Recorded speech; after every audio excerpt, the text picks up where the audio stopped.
WeRiseNation.com. This where the grown men stay so you can kill that noise. We be the best to do it, coming out of Illinois. So sit back and relax, close your mouth and listen. We bout to hit you with this knowledge that you've been missing. Listen closely to the Grown Men Podcast. We Rise Nation is the station with the gift of gab. We dropping knowledge on these topics that you wanna hear. We on point with it, get the picture loud and clear. If you seek it, you will find what you looking for.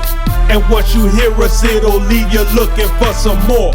Open the door, let us in, we got a special vibe. Now close the door, lock us in, and enjoy the ride. We about to talk about some things that make a lot of sense. And what we talking about, here sometimes we'll get intense. That's what we looking for, trying to spark a conversation. Join us live or you can listen on the We Rise Nation. This where the grown men stay so you can kill that noise. We be the best to do it, coming out of Illinois. So sit back and relax, close your mouth and listen. We bout to hit you with this knowledge that you've been missing. This where the grown men stay so you can kill that noise. We be the best. Welcome back to another edition of the Grown Men Podcast. I am your host, BAN, and welcome back to the show. Well, as always, we have a lot of interesting topics we like to talk about on the Grown Men Podcast. We've been working behind the scenes to give you some new takes and some new looks at some different stories that we like to talk about. Last week, of course, Mark was with us remotely, and he will be with us again in the future. And we have a lot of different topics that we're going to talk about, as well as we're going to bring more guests from the We Rise Nation family and the network in to give you their take on what's going on. And we talk about different stories as they come up. And there's a lot of different stories I wanted to talk about on the Grown Men Podcast. And they all tie into the world that we live in, right?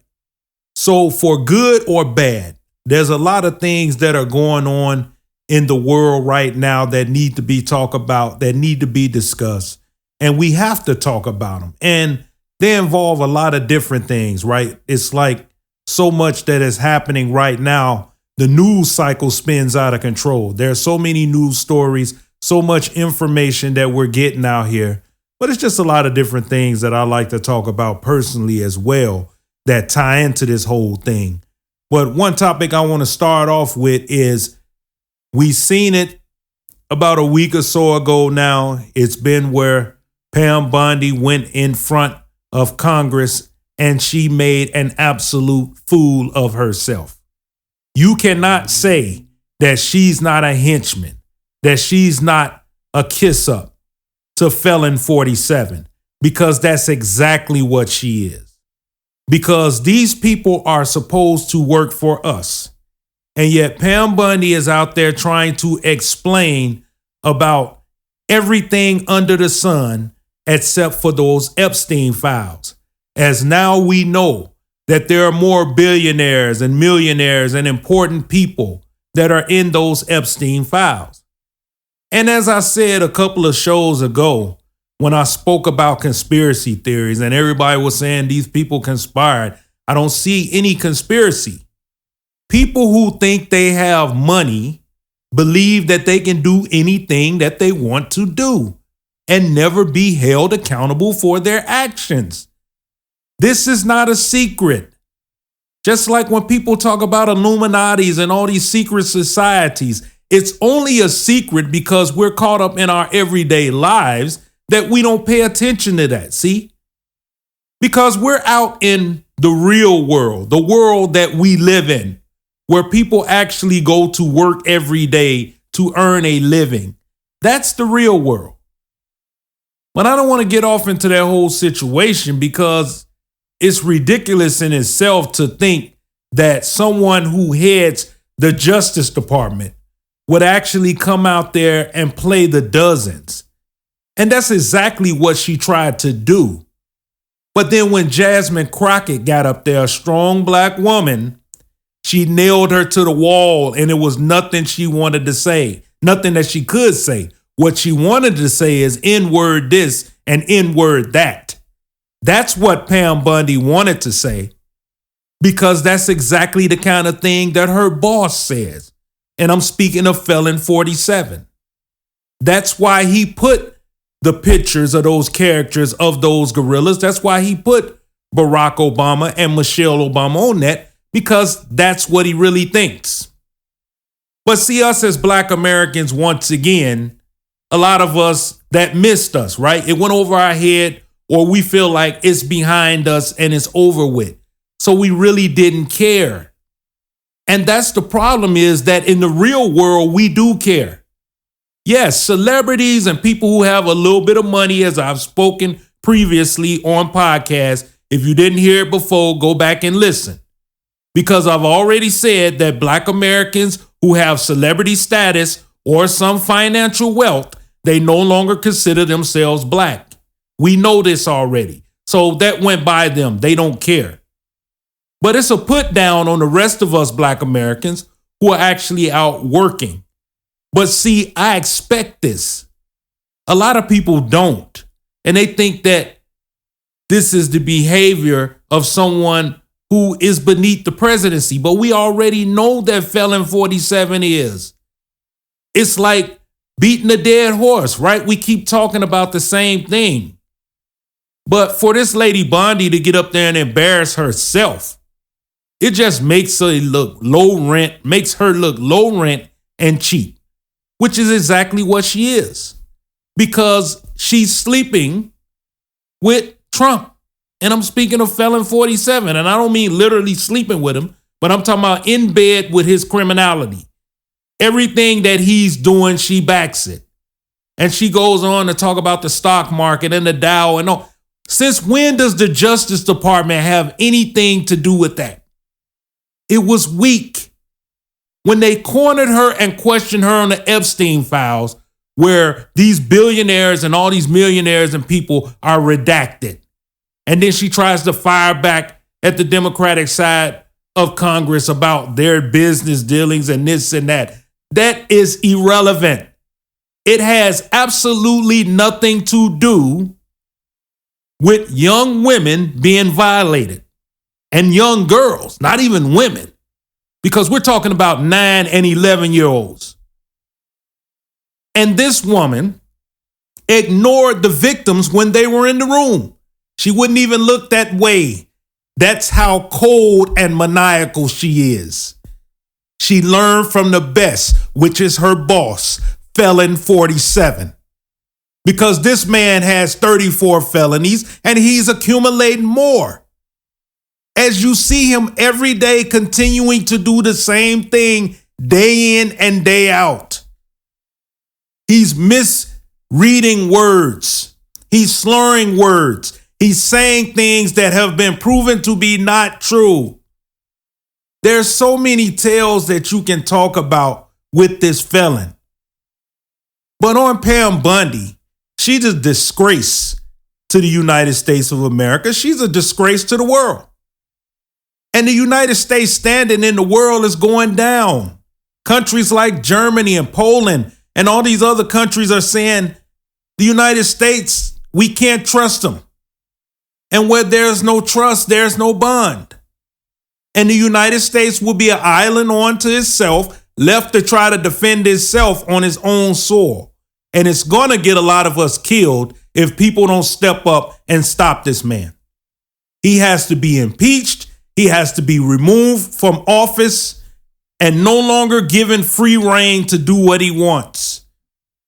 Because him and that idiot lady, Pam Bundy of the Justice Department, with bug eyes Kash Patel, they're taking this country and running it down the toilet. And a lot of us say, yeah, that's cool. Run it down, burn it down. Let's start something new. However, when you start something new, you have to look at who's the one that's going to be in charge of starting it. Because when this thing all started back in the 1700s, when they wanted to be free of Great Britain's rule, you took a lot of people that had to work together. And eventually they started something, right? But then it got corrupt. And just like the system today is corrupt, it can happen again. So what are we to do? Here's my take. Down here in the real world, where real people live, we have more pressing issues. We're fighting homelessness, hunger, education, all of those things that we need. I was speaking to someone today about what we need in our communities. And he was saying, like, we want people to focus on things that people really need, like I just spoke on, which is housing, affordability, which is the word that Felon 47 does not like. He think that people made it up, that it's a hoax, and that everybody can afford to live where they're living. Well, I got news for you, Felon 47. That is so not true. Because people have been forced to make a decision whether to medicate or to eat, whether they can pay rent or whether they can pay for their medicine, whether they can pay for their housing or their medical insurance. This is where we are right now. This is the world that we live in. And it's unfortunate that people use their power, right, that they will from the federal government to go after American citizens in America. I mean, this is something that's so ridiculous and so asinine, it shouldn't even have to be mentioned, much less discussed or talked about. Because the American people should be protected at all costs. American interests should be protected. I agree with that. But when Americans are suffering, then you're not taking care of what's really important to America. We have tariffs that are levied against us in this country. And yet Felon 47 continues this dream, this fantasy that he's made up in his head that other countries will pay tariffs, and they simply are not. Because the United States are not manufacturing these things. It's not happening. It's a non-entity. And yet Felon 47 continues this tirade about how good it's going to be. And he's taking it out by doing childish things, right? Like trying to withhold things from blue states or states that didn't vote for him or sanctuary cities and people who don't like him or didn't vote for him. But he said this sometime back, as I've said previously on this podcast, that he cannot be a president for all people. And he's showing you that. However, when you take the oath of being president, you're no longer running for a party. You're no longer Republican. You're no longer Democrat. You are the president of the United States, and your job is to unite the country. And you simply don't have the skills or the intelligence to do that. And most felons don't. That's why felons are not presidents of the United States. And Donald Trump is no different. And the people that enable him and they continue to keep lining up and saying nice things about him, that's fine and dandy. As I said, a man who, like I said, I respected and I knew that he admired this man and he was down with him before. And I'm speaking of Iron Mike Tyson. He's one of those guys, once again, very, not educated, doesn't understand anything. And he falls right in line with the rest of them while praising this man simply because he promoted some boxing matches. And once again, there's a lot of these celebrities out here who once again think that they've been helped by people who really don't care for them. They only care for their celebrity status. Because if Mike Tyson wasn't a boxer, he'd be just like any other black American that this felon would have no care for. Just like he had never apologized to the Central Park Five because they weren't celebrities, they weren't anybody important. Just like his latest rounds of pardons to all the football players, notably, I believe it was Big Nate Newton with the Dallas Cowboys, one of the old players that I like. He had some issues. Now all these guys are getting pardoned. And see, once again, he's trying to shine light and say, look, Black Americans, what I'm doing for you all during Black History Month. This is what he does. This is his script. This is his playbook. And he thinks that's going to resonate with Black Americans who live in the real world. Well, it doesn't. Because, see, we're not celebrities. So when we go to the polls, we don't say, oh, look what Felon 47 did. No, when I go to the polls, I vote against agendas that's going to hurt me and my people and my family. That's what I do. So he wants to come up with these lies that he talks about, right? And he says how, oh, the United States is the only country that has mail-in ballot voting. That's bull. There's a list of other countries a mile long that all have mail-in voting. So then that's not enough. They want to talk about, oh, voter IDs and people having IDs to vote. Who cares? See, this kind of rhetoric and this kind of talk will only backfire on Felon 47. He thinks it's going to help him. It's actually going to hurt him. Because as I've said previously before, if I have to stand in a 2, 3, 4, 5, 6, 10-hour line, I will do so. And I have my IDs and my credentials. And I will vote against everybody on that ticket that has that R by that name. They won't get a vote from me at all. And that's why most of these people don't even give a time of day in our community, because they know they're not going to get our votes. So they try to stick these Black Republicans up there. Let's see if you can squeeze out a few votes. Maybe the Black people will vote for you based on the fact you're Black. That's bull. Because there's a lot of Black idiots and morons who have their R behind their name, and I'm not going to vote for them, and I'm not going to give them a time of day, and they would never come to me for a conversation. Because I would look at them like they're suspect and then walk away. That's what I do. See, I already know who I'm going to vote for before I go to the polls. I don't care what anyone tries to say or what commercial they have in these ads. That's meaningless garbage to me, because I'm always going to vote against an agenda that's against my people. And as a Black American, I'm going to speak up, and my voice is going to be heard, because I've been told this several times. I have a very big mouth. And sometimes I cut straight to the point, and it can cut right through you. That's how my words are. So when I get to that level, then I'm going to say some things that you aren't going to like. And you simply have to take it. Or you can take it to the next level. Then we can see how that's going to work out for you. Because either way, it's not going to look good for you. But see, right now, this is how the real world operates. And there are so many things I can talk about. And we know that's been going on, especially in our communities with, once again, the shootings and the carjackings and all that stuff is going through the roof. And no one ever wants to get to the main root of the problem, because they think that there are so many other things that's causing this, when the main thing in the first place is guns.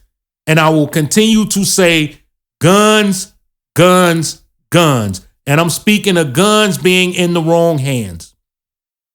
Because when you got teenagers who are out here with assault rifles and guns and weapons that are bigger than them, because most of these guys weigh about 95 to 115 pounds, and the guns are bigger than them, that's a problem. When you got people talking reckless on social media about other people's family members that are deceased, that's a problem. All of these things are a microcosm of a bigger problem. But it all starts with the guns. Because if people didn't have guns, they wouldn't be running up on people. There's no run-by stabbings. Doesn't happen. There's no run-by brickings or bottles. They only do that with weapons. That means guns. That's the thing that separates us from other countries, because other countries won't have that problem because they're not going to do that. They're not going to allow people to walk around with assault rifles and think this is a good thing. Too many people are being murdered, and they're all being murdered at the hands of guns for the most part. Yes, we know people get stabbed to death. That happens. But for the most part, the gun is the quickest way to end someone's life. All you have to do is point and pull that trigger, and it's a done deal. But we continue to see these things happening. And when you see the federal government doing it, as they murdered 2 people up in Minnesota, we've been talking about, it's one of these things where monkey see, monkey do. If it's good enough for them, it's good enough for you. That's the mentality that we have today. In the streets, we do anything at any time and anything that comes to mind because our thought process is not right. But we continue to see these things, and it's certain stories that come up I like to talk about. And one that I seen here, and this is courtesy of Law and Crime website. Here's a man stabbed a neighbor 61 times, left body in a pool of blood for her dad to find it. And they got a picture of this guy. He looks like he put in some work. And 53-year-old man in Indiana will spend several decades in prison for killing his neighbor, stabbing her 61 times in her home, then leaving the mutilated body for her father to find.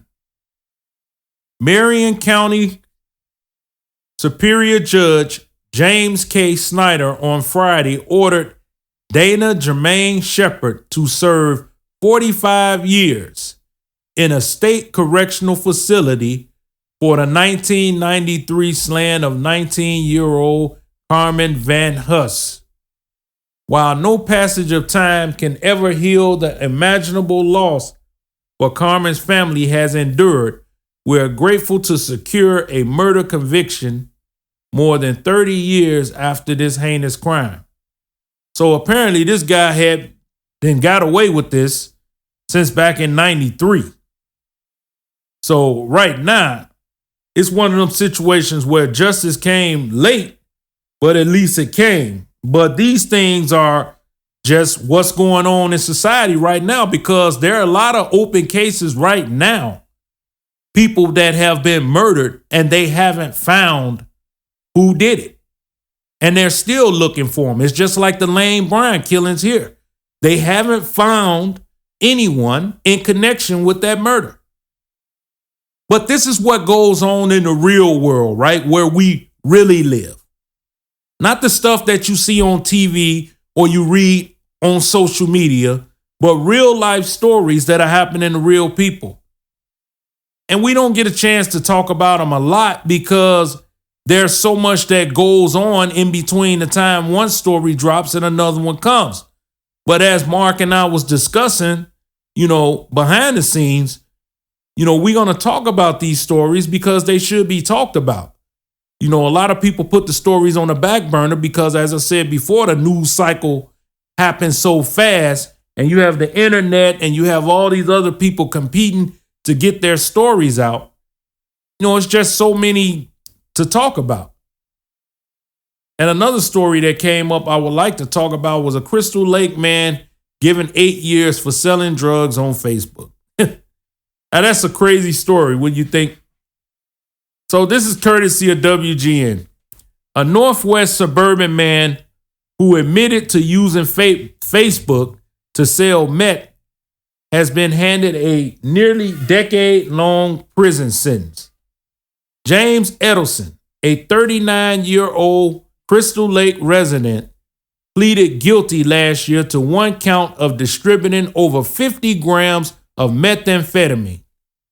According to prosecutors in a plea agreement, Edelson admitted that he repeatedly ordered drugs on the dark web and later advertised them for sale on Facebook during a period between 2022 and 2024.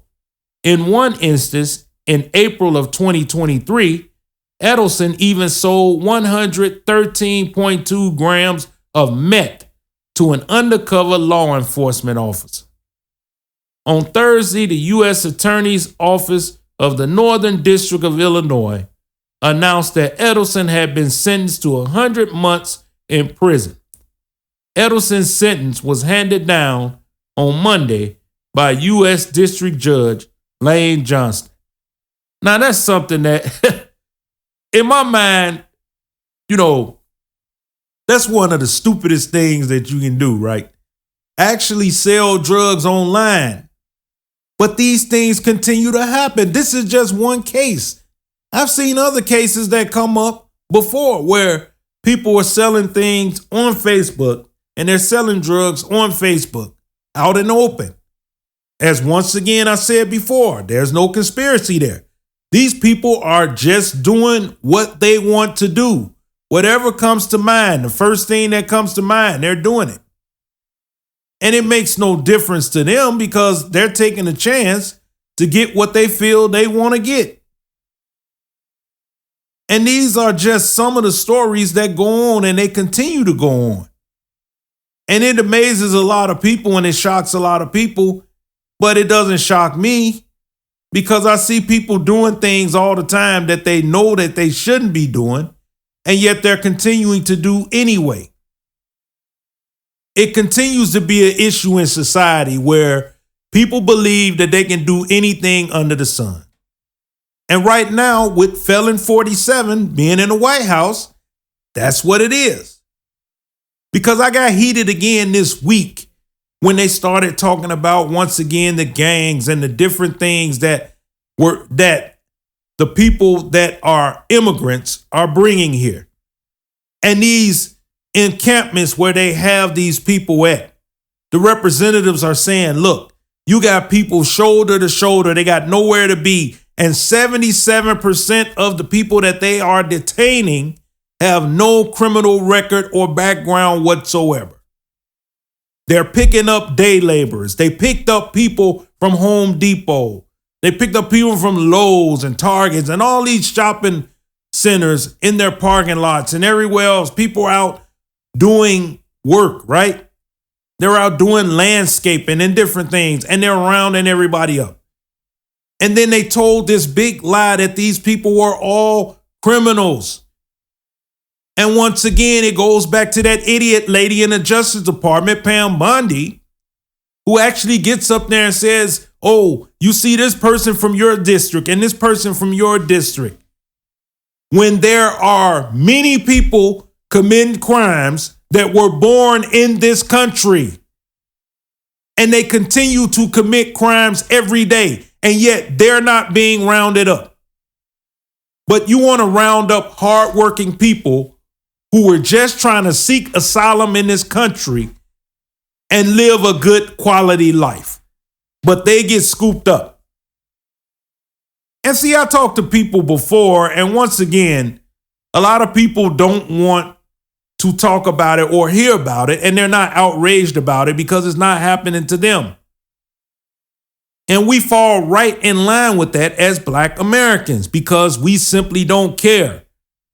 We're so downtrodden, we're so miserable that we can't see anyone else's misery or care about anyone else's misery.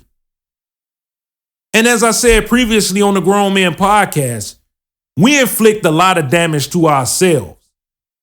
So it's one of those things where, yes, a lot of damage was inflicted upon us. But at some point in time, we have to turn the tide. We have to say enough is enough. It's like I was telling someone earlier today. I said, look, the reason why parties, whether it be Democrat or Republican, don't really take us serious because the simple fact we're too busy out popping guns and celebrating life and not going to the polls to vote. So the Black vote has been devalued. It's been devalued because they no longer care if they get our vote because it's not worth anything because we don't vote in numbers. You have to come out strong in numbers if you want people to listen to you. They're not listening to you if it's a few of us scattered around. But when there is a whole unified group of people, you'll get their attention. And you say, look, either party, this is what we want. I don't care which one gets it done. Get it done. That's what we want. That's what we want to hear. And in Black History Month, we've seen a lot of different people doing a lot of different things right now to make us be center stage. But still, as a whole, we're not unified. And that's why we can't get the job done. And that's why our vote is devalued. We have to not only step up and vote, but we have to speak. We have to let our voice be heard and let our thoughts be known. This is what we want. And one of the ways by doing this for myself is by doing this podcast. Because whether it reaches one or the masses, you're going to know how I feel about different topics because I'm going to speak on them. And I'm going to continue to do so because that's what I was born to do. God gave me a mouth. He gave me the gift of gab, and I use it every single day to give people knowledge that they may not know they need, but that they can use. As well as myself, I listen to what people say because they have given me knowledge. That's how I know the things that I know from my experience. And that's what we do here at the Grown Men Podcast. We share our real life experiences in the real world. And some of us have been all over the world, and yet we still don't have knowledge of ourselves. And I'm the type of person where I haven't been everywhere in the world, so I can't comment on everywhere in the world. However, I do study on different parts of the world and how they move. And I pay attention to the way they do things. Because that's the only way you learn and grow from within. You have to have knowledge of yourself as well as knowledge of your surroundings. And when I speak of that, I'm talking about the whole bag, right? Whether it be this country or other countries or the world or the entire universe. We have to speak on it because it's important. Our words, our thoughts, they have value. And these are the type of things that we continue to have to deal with on a regular basis. Because we have to let people know that our voice be heard about these issues that's going on. And when we talk about our people that are missing in our communities and that have never come home, and I've previously talked about it on the Grown Men Podcast, is people that I know that we never seen again and may never see again, probably won't see again. There are so many of us missing in the Black community, and no one is really looking, or they don't have the financial to look. These are our stories, so we have to embrace them. We have to talk about them. Because what's going on today is happening in the real world where we are from. And these stories that we talk about are things that are not really covered on a mainstream basis, because most of the things today especially is about politics. And yes, everything has a little bit of politics in it. Don't know why that is. That's something that they created and made up, in my estimation. Because there are certain things in this world that should be above political, right? When we're talking about hunger and homelessness, all those things, or what those two things right there definitely should be above politics. Because both sides of the aisle should agree with those are two things that shouldn't be, and that's homelessness and hunger. And I spoke previously on the Grown Men Pod, some people who endure homelessness and they like being out on their own. There are people in that case, right? But for the most part, people want to be housed, people want to be fed. There's not a contingent of people that said, I don't want to eat and I don't want to be somewhere where it's warm and safe. Because, most people who are rational thinking people, now there are people who have mental issues and things of that nature, but for the most part, people want to be housed. And then we talk about the latest rounds with what's going on our CTA trains here in the city of Chicago. And there's a lot of violence that's going on. Another case came up where it was recently a stabbing on the Green Line. Man recovering in the hospital on Friday. Authorities say he was stabbed in the face while on the Green Line train. According to police, the incident unfolded before 11 p.m. last Thursday night near the 300 block of East 47th Street and Grand Boulevard. Officer said 44-year-old man was riding a train in the area when an unidentified male who was armed with a sharp object approached and stabbed him in the face. Following the stabbing, officers said the person responsible fled the scene. The victim was later treated on the scene by Chicago fire crews before being taken to the hospital where he was listed in fair condition. It remains unclear what led up to the incident, and no arrests have been made. So this is a typical thing, right, that happens every day on CTA trains and buses.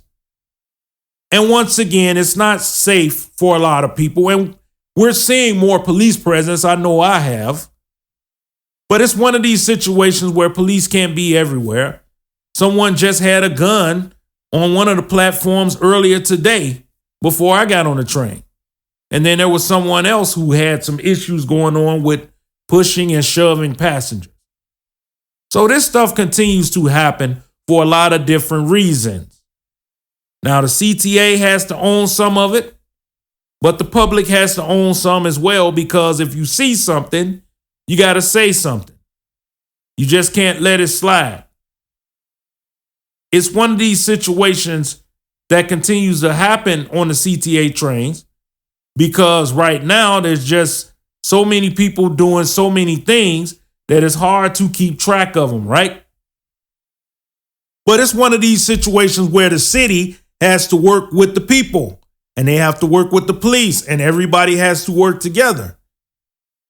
But the thing that people don't like to hear, but which is reality, is that you can't stop everything from happening, no matter how much security you have, unless you have people walking up and down the trains. And I mean police officers. And even then, you may see some things happening. Now, I peep a lot of people laying in the cut when I go to work in the morning, right? And they look like they're just regular people, but I can peep out the fact that they're either law enforcement or they're working with law enforcement. And that's good to see because you have some extra eyes on a situation. Us as citizens, especially the men who ride the train, we have to be aware when the women are being left on the train alone after we get off the train. What is going to happen to them then? Because sometimes I see some shady characters get on once I've gotten off the train, and then there's only like maybe one or two women on there. What is going to happen between them? What will that be? Those are things that I think about once I get off that train because I want people to be safe. I want people to feel safe. And women need to be protected from these guys that get on there wilding out, doing what they're not supposed to do.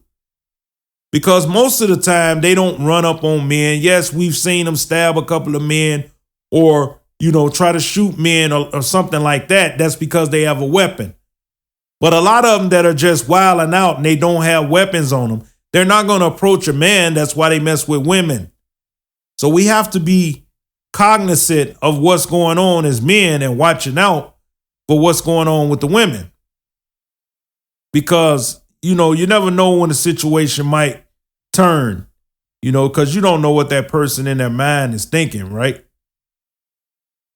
So it's one of these things where we have to continue to be vigilant and, pay attention to what's going on, to make sure that everything is on the up and up and people are being protected. But it's one of these situations that we have to keep an eye on and make sure that people are being protected as best we can. And it's one of these situations we're going to continue to look at and monitor here on the Grown Men Podcast, because it's very important that we discuss these issues. Another thing that came to mind that I was looking at was a couple of things, and that's about the young people that be out here driving and the way they drive reckless. And we see it all the time where they're switching in and out of lanes. They're driving up and down streets for no reason, fast speed, jumping speed bumps, all these type of things that we see going on right now. And there are people who are being killed in these hit and run situations where guys are going too fast and they're blowing through these stoplights. I see it all the time. Every morning, there are at least 5 or 6 people who blow through those red lights. That's why I don't step out into the street until these people fully come to a stop, because you never know when they're going to keep going. And sometimes we cost ourselves our own lives by not paying attention. We have to be really having our head on that swivel. I know I do. I'm back and forth. I'm looking left and right. I'm looking in front of me and behind me. So I'm trying to keep all eyes on every aspect, right? Because they're driving reckless out here and they're hitting people's cars and they're running off. Or they're getting in these big car pileups and then driving off. That's why so many cases that are on the city dockets, right? Where, people are hitting people in their vehicles, and then you come to find out that it wasn't their vehicle in the first place, they stole it. And that's another problem that we have here currently in the city of Chicago, and that is vehicle thefts.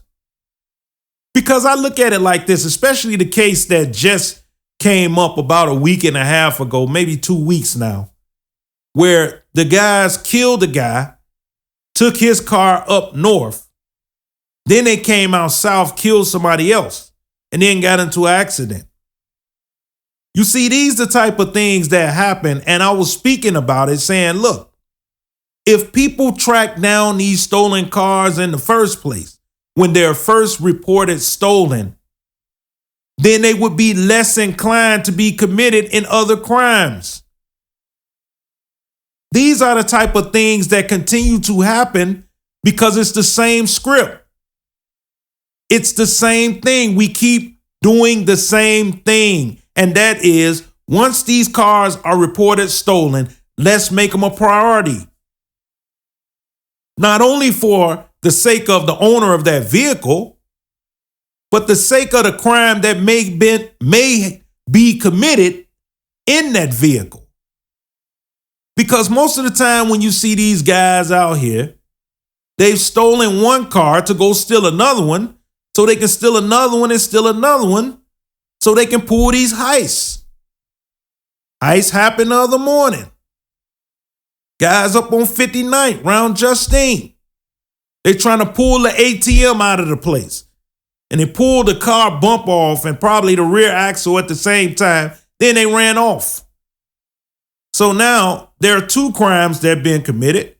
Trying to steal, which damaged property, and then a stolen vehicle, which is damaged as well.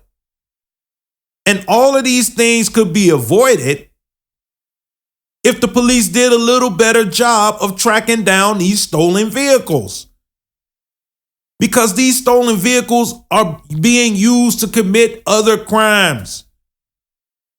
That's why I like what they're doing out in Oak Brook, right? Oak Brook's got the hookup where they hook it up to the rear bumper and the axle. And when they try to speed off, it snatches it right off from under the bottom. That's good.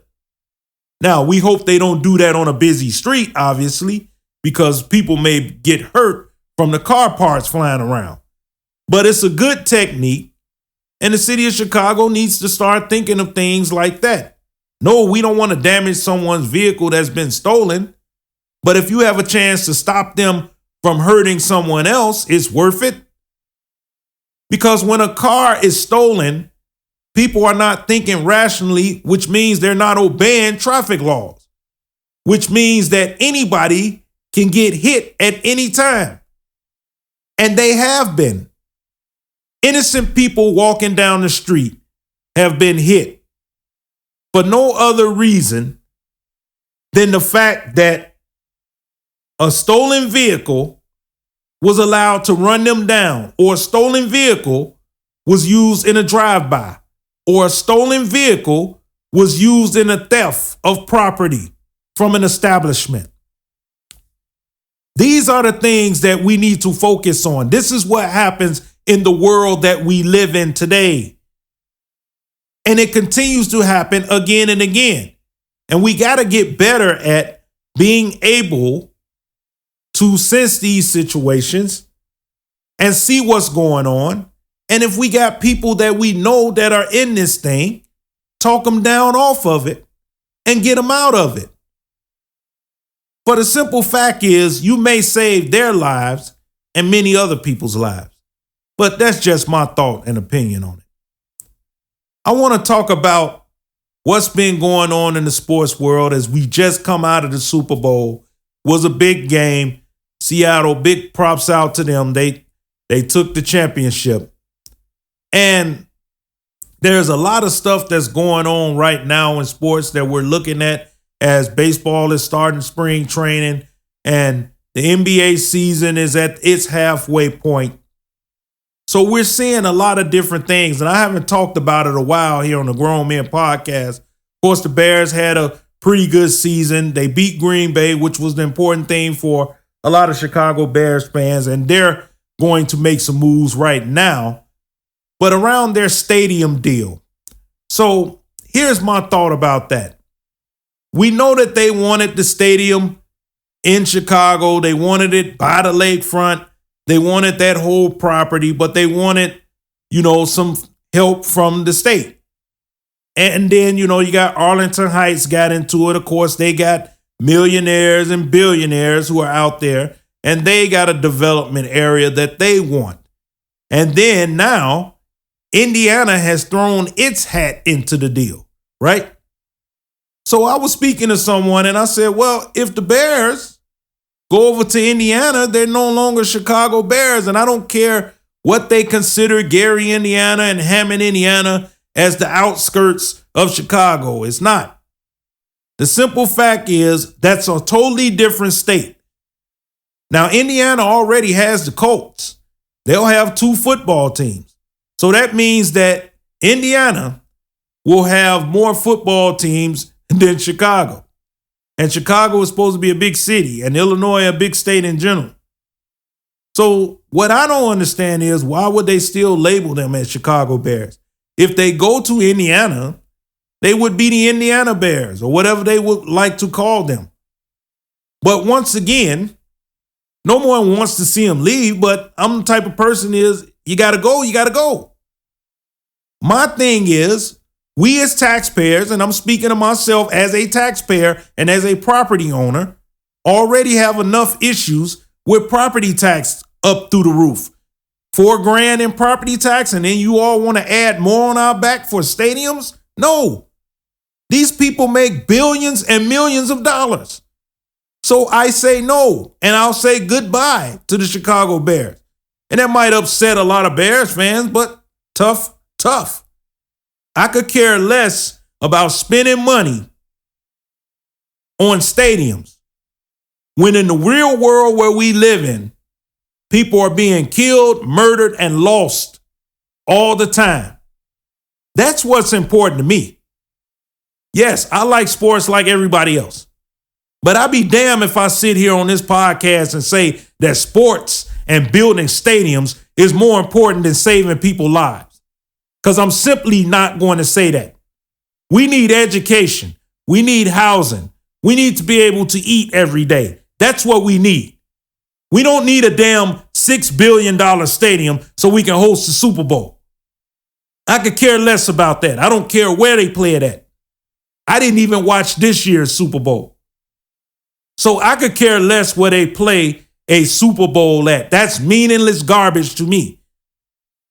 What is important to me is the people and them being able to eat and get by. Because that's what's important, right? People want to maintain and be able to feed their families. That's what we need to be focusing on.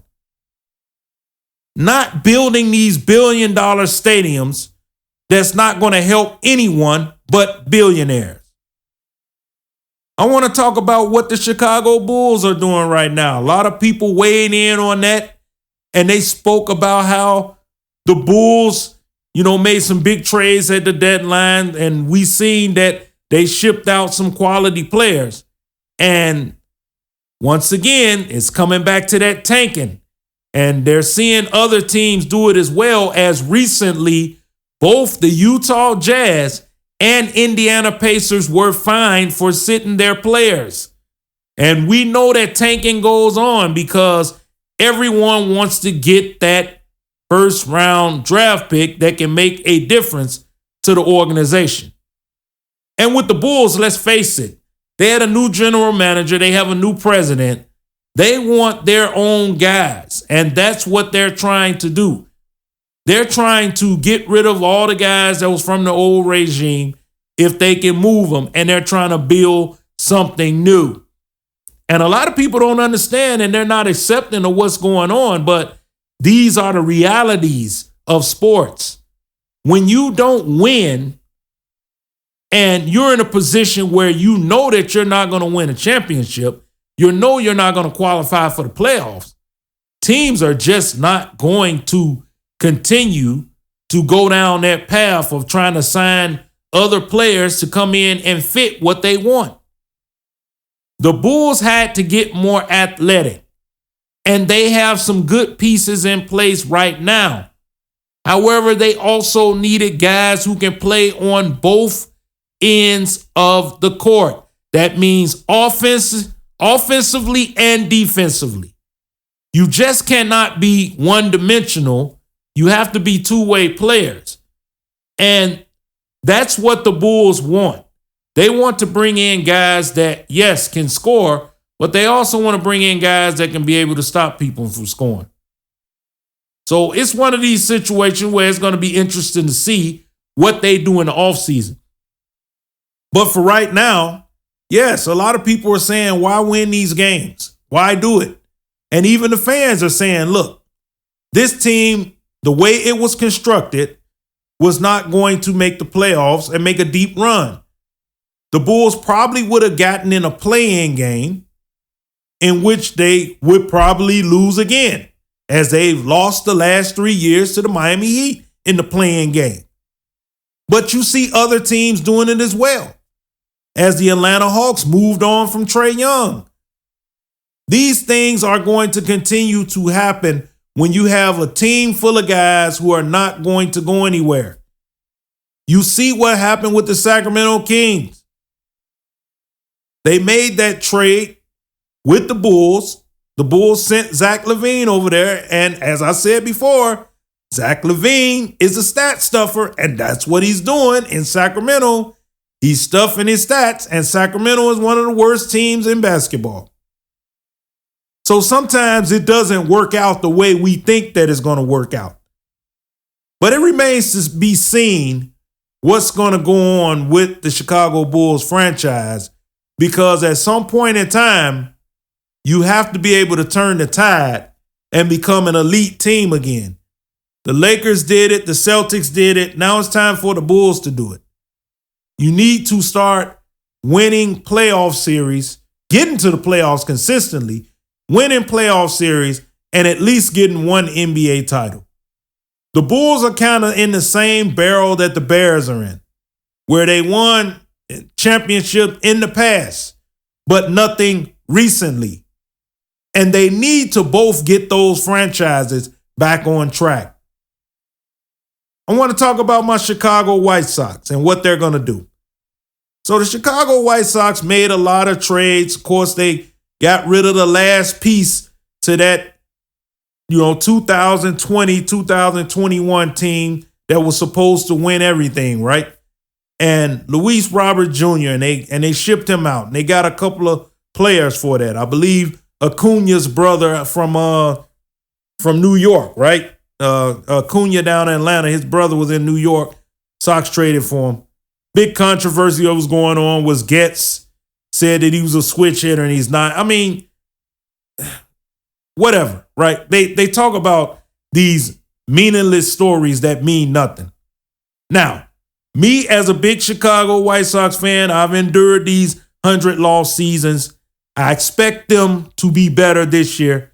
Not saying they're going to go to no playoffs and win no World Series, but we want them to be respectable. And I think that Getz is getting them in the right direction. And then you got right now where, you got the commissioner saying that, he thinks that having teams like the Dodgers who spend a lot of money is good for the league when good teams are good. Basically is what he was saying. But he has to understand that at some point in time, you have to have parity or people lose interest. And yes, the MLB has gotten, a big influx of Japanese players, which is going to bring the Japanese fans to fill these stadiums. I agree with that 100%. But then you're going to start to alienate the American fans from watching these games as well. Because it's not that people have anything against Japanese players, but we're looking at the fact that we're playing baseball in the United States of America, and it's starting to be less and less represented by Americans in the United States of America. That is an issue, and that's a problem.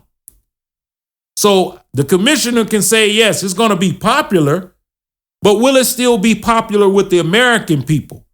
That's my question that I want to know.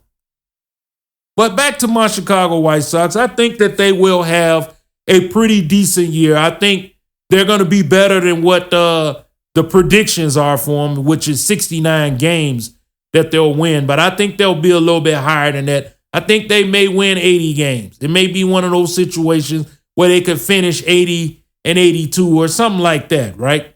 It's not out of the realm of possibility. I think it's one of those situations where we're going to wait and see.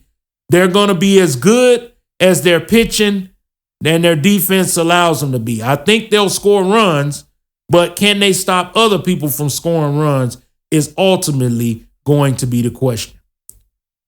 Well, folks, it appears my time is up. I'm glad you came to listen to the podcast this week.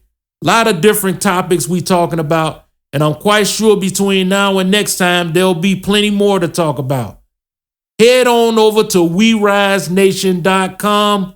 We're constantly updating the website. We're getting some things going, some special things happening.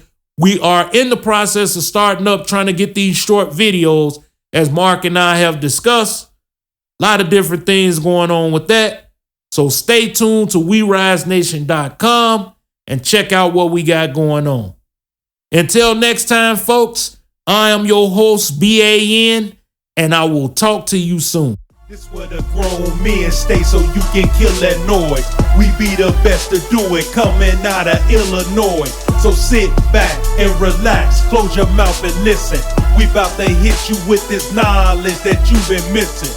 Listen closely to the Grown Men Podcast. We Rise Nation is the station with the gift of gab.